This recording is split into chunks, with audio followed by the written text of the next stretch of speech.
Hello everybody, Mick here, Hampshire Outdoors and Survival. So I'm having a bit of a me day today. I'm up the woods, a couple of hours, and I thought, what shall I film today? Well, I thought we'd do one last having a go with the dragon gel, but I'm going to use that on my smallest and lightest cook system. I'm going to boil 500 mils of water. I'm also going to cook my lunch in a tin. So we're going to go for that for a method. And I thought I'd bring out a light pack. So the light pack that I'm carrying today is the Dutch Army bag. It's an old one, quite reliable. In this pocket I've got my waterproof system, my poncho. In this pocket I've been carrying my camera. And then inside, because it's only a one-day journey, what I've got a pair of gloves. Thank you, Kiwi, mate. All right, pair of gloves. I've got a litre of water. I've got the tin of mystery. Now, I've got no idea what's in that. So, yeah.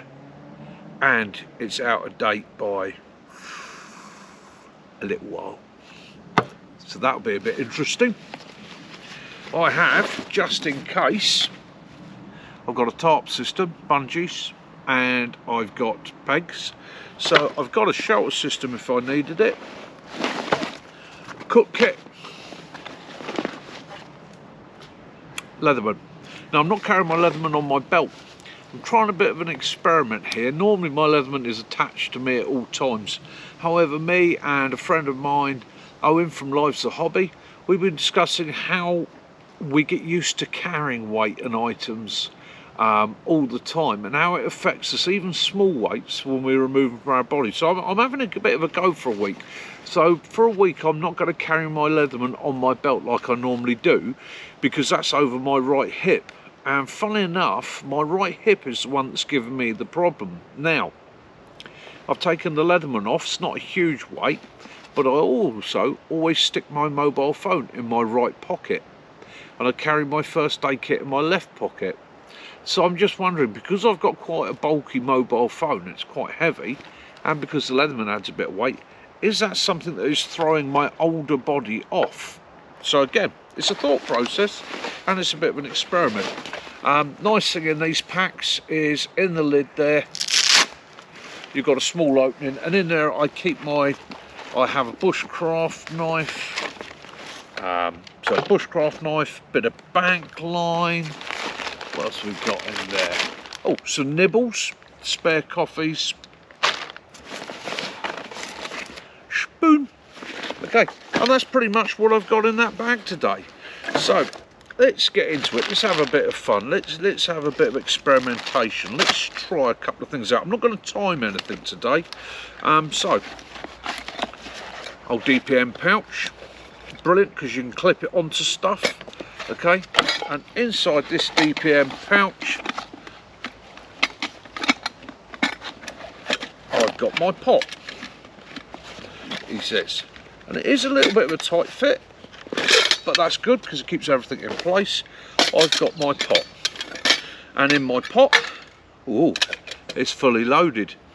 So let's have a little bit of fun. First thing I'm going to do, because this is hollow here, if I spill anything that's lit, it's going to drop to the floor. Don't want to do that. So I'm going to grab my little wooden block and I'll make my brew on that. Gives me a nice flat surface.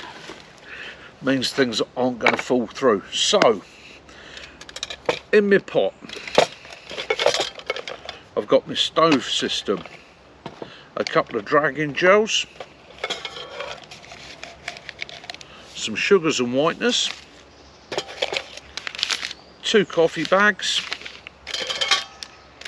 a biscuit. Who doesn't like a biscuit with their coffee? And my spoon.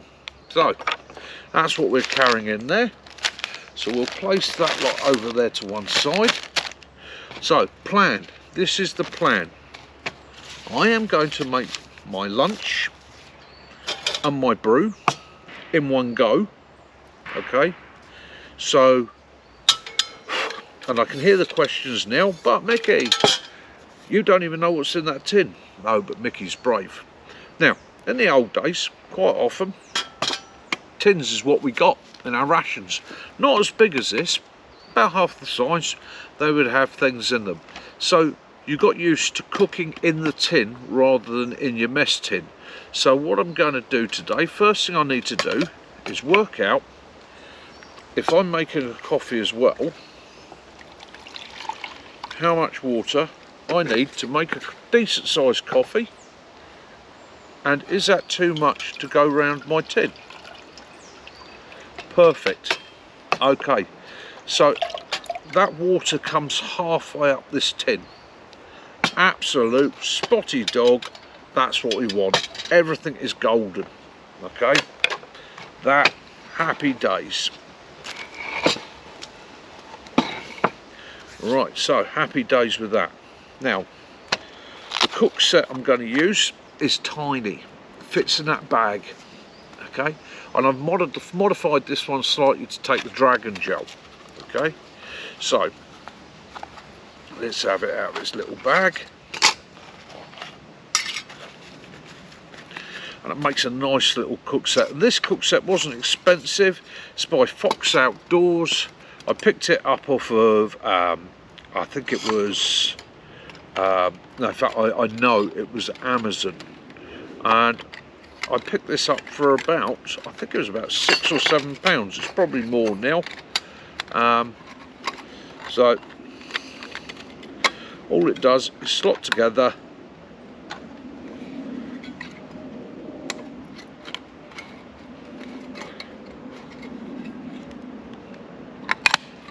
and pressure fit there. Okay, go up either way. Now the problem with this is designed for hexamine, so you used to put a hexi tab on that, and that will boil a pot of water with no problem. We're not using hexamine anymore because we can't have it, and if I put the gel on there, the gel will run off of that. It will spread out too much. So I found a little metal lid off of a spice jar, and the thought process for me is that fits in there, is that going to be large enough to contain the dragon gel without it running everywhere? Then obviously my pot can sit on top and make a brew. So let's have a look. Let's see where we go with this.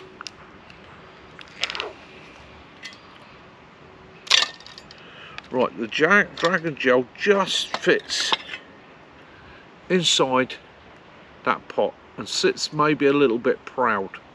Okay, but hopefully this is going to work. So I've lit that. Now the concern I do have, one of the concerns I do have, is will that pot snuff that out, or is there enough oxygen getting in there? No, we appear to have a flame. Yep, brilliant, we have a flame. Right, so here's the tip of the week. Don't cook in your tin if you can help it, because you've got to clean that, or you might want to make another brew in it later. Just crack, and I mean just crack a little bit off the top of your tin. Tip out a bit of what's in there, and I can already see what it is, and it is not my favourite. And you want to tip out a little bit because it's going to expand, and what you don't want to contaminate your coffee. So if it's dog food, you don't want dog food flavoured coffee. The gel is actually melting down into the stove quite nicely. I'm going to get the camera and give you a close-up. Nicely there, so that I'm chuffed with that. That's going to be all good. That is going to be all good.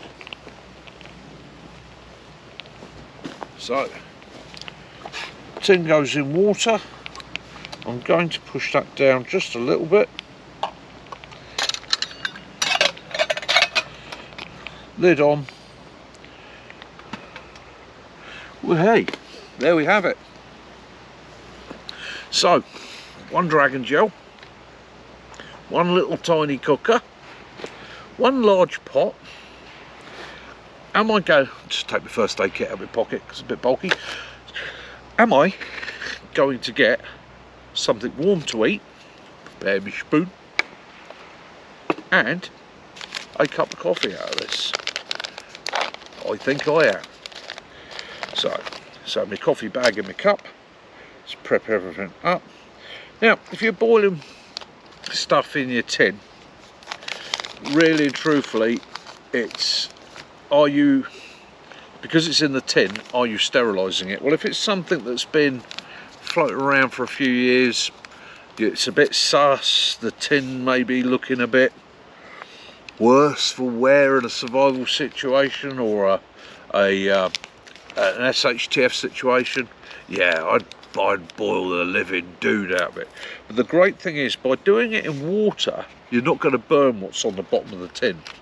Now, one of the downsides of some of the French rations is that you're cooking in the tin, and quite often you burn the food at the bottom of the tin because it's packed to the brim. It's a hard thing to stir, it's a hard thing to keep moving. However, if you can do it this way, that you've created a bain-marie, I think is the right term, I think it's what the term Jason uses, and that stops it from burning in the bottom. But what it does, the hot water obviously comes to a boil and it heats your food, and it heats your food better, and it keeps your pot clean. So I can move on later on. I don't have to worry about cleaning the pots out. I don't have to worry about getting rid of food debris. It's clean. My pot is clean. I can then add water to that. 30 minutes down the road, I can sit there and go, do you know what, I'm going to have another cup of coffee. I'm just going to put a little windbreak in there, a little wind deflector. 30 minutes down the road, I can make another cup of coffee if I wished, or I can sterilise more water. And I'm not going to get the remnants of whatever I've cooked or prepared in me food.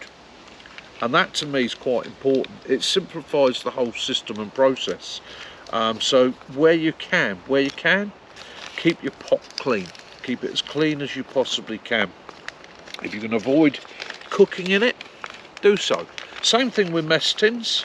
I go to fairly good lengths to keep food out of my mess tin. I'll eat out of the can, I'll eat out of a boil in the bag, purely and simply because I try not to contaminate that. Yes, there are occasions, there are situations where you have no other choice. You know, you're going to be preparing something in there like a nettle stew or something like that. I get that, but where possible, keep it clean. So that's that, and that seems to be working very well. Am I a happy Mickey? Oh yeah, I am a happy Mickey. That means I can keep that little stove now. That means I haven't got to sit there and go, oh, I haven't got any hexamine, I can't use that little stove. I can carry on using it, and it will swap over to the Dragon Gel. And I love this little stove purely and simply because of its size. It will go in, the whole stove packs away inside a cup with a coffee and that. The cup goes inside the tin, the spoon goes with that, you know. And these spoons again, Caroline picked these up, I think on Temu. Picked up a pack of 10 little wooden spoons for a couple of quid. Absolutely brilliant. They're small, they're light, and they float. Okay. Again, same reason I have a plastic spoon, is it floats. If I drop it, if I'm cleaning it at a river or a water source and I drop it, it floats. It doesn't disappear to the bottom. Makes. See how we're getting on. Yeah, lovely. I reckon that's going to be hot enough now.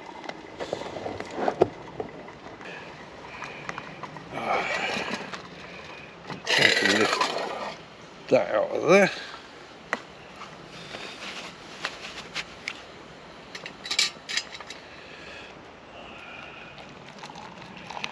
Nice clean hot water for my coffee, which has made me a full mug of coffee. That Dragon Gel's just about burnt out.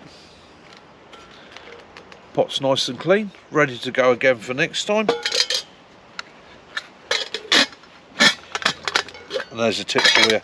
So, done with my pot, upside down whilst it's still warm. And by doing that, it allows it to dry. So, coffee to brew. Put my coffee over there in actual fact, put my biscuit there. Ooh, that makes you jump. So, let's... Now, if you're going to do this method, remember, take the paper off of the tin, or you will end up with a paper mache soup in there. So, and again, survival food, okay? Things like tinned foods are going to be what keep you going. You might be able to forage them, might be able to salvage them, but you don't turn them down when you get the opportunity. Oh, a bit hotter than I expected. Yeah, SpaghettiOs. Ooh. Does Mickey like SpaghettiOs? Not really, but it's some form of pasta apparently. So it's fuck. Excuse my language. Oh, gotta give that a stir. Let that cool down. And again, because it's been cooked in a bain-marie, you reduce the chances of burning it on the bottom. If I try to cook this in the pot or in the can directly on the flame, I'd probably burn what's on the bottom, which you wouldn't want to do. Oh, that's cooled down a little bit. So again, it's a hot meal, and you can do that with almost anything. The only thing you've got to remember is you need a hole in the tin. You need a hole in the tin, and you want the tin, you want the water to only come sort of 2/3 of the way up the tin, so it's not going to splash on the top, dilute what you've got in there. With a hole in the tin, as whatever you've got in the tin expands, it can vent. It can vent. It's brilliant. Many years ago, a friend of mine, who will not be named, Goosey, we were sitting around a campfire cooking tins of baked beans, and the guy didn't realise how to do it, and he just literally dropped his tin of beans, no vent hole in it, on the fire, and the rest of us at that point retired to our tents, and a good 20 minutes later there was a very large bang.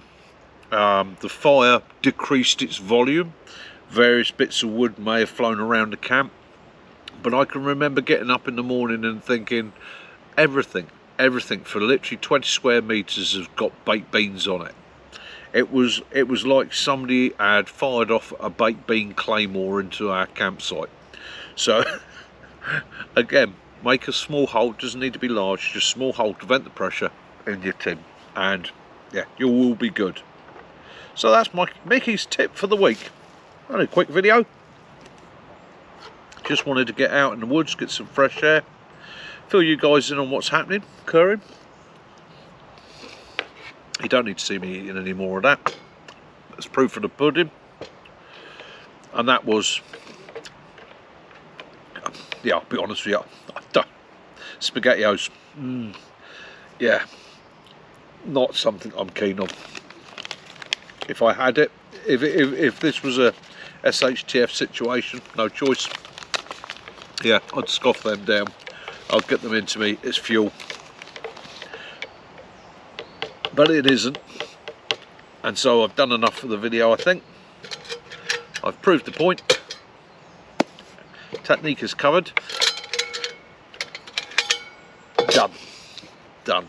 So, give me a spoon and wipe. Now, well, keep your spoons clean as you can, even if it means just wiping it with your fingers. Right, so I've got no debris on there. Now, the next time I make a brew, if I'm making food as well, pop that in, okay? And as that water comes to a boil and cooks your food, also sterilise your spoon. So again, it's protecting yourself from infection and that. If you've got debris on the spoon, obviously don't chuck it in there. But there we go. There we go. So let's have a look around our little table here, sort ourselves out. I do fancy though oatmeal block sweet oat biscuit made with whole grain oats. Yeah.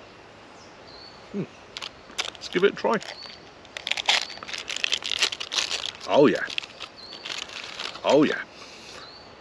That's a nice looking biscuit. Now, In my day we used to get something very similar, and what you would do is add that to a bit of hot water and a bit of milk powder from the ration pack, and that would make you a little porridge. But it is what it says. It is a very sweet oat biscuit.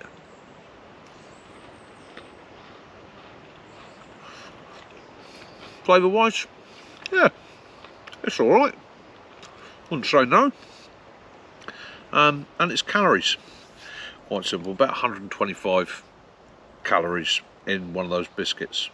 Not a huge amount, but every bit would help. Do like to dunk. Very British thing to dunk one's biscuit in the woods on a beautiful day, slightly overcast, humidity is up, temperature is about 18 degrees. There is a very, very slight wind coming from the continent. So yeah, all is good. Anyhow, right, so that's that. That's my video. I know it's not much of a video this week. I do apologise, but life has been, about, as you can gather, a bit hectic. Guys, this is Mickey in the woods, enjoying a coffee, trying out his little cook set. Love those you do, forgive those you don't, and as always, peace and light be upon you all. Please join us on a Sunday night for the Sunday night social. You're more than welcome, and please give us a like, thumbs up always helps. Comment, yeah, appreciate a comment. And if you haven't subscribed, please do. Guys, take care, be safe, have your fun, have your adventures, get outdoors, above all be safe. Till next time, Mickey out.